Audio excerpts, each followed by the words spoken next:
பாருங்க, மணவாட்டியின் சத்தம், மணவாளனின் சத்தம். அப்போ அநேக நாட்களாக திருமணத்துக்கு தடையாக இருக்குமானால் இந்த திருமண தடைகள்லாம் மாறி இந்த ஆண்டிலே உங்கள் பிள்ளைகளுடைய திருமணம் நடக்க போகிறது. மணவாளனுடைய சத்தத்தை, மணவாட்டியுடைய சத்தம், ஆமென், உங்கள் பிள்ளைகளுடைய மகிழ்ச்சியின் சத்தம் கேட்க போகிறது.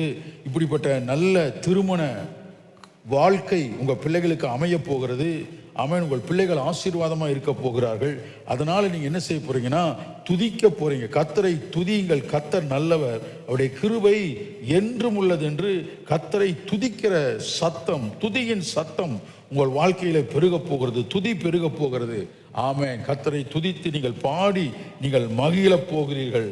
ஆமென். ஸ்தோத்திர பலிகளுடைய சத்தம் கேட்கப்படுகிறது. கர்த்தர் நல்லவர். ஆமென். அவர் உங்களை நினைத்திருக்கிறார். அவர் உங்களை ஆசீர்வதிக்கிறார். நன்மையானவைகளை உங்கள் மேலே வர பண்ணுகிறார். எனக்கு அருமையான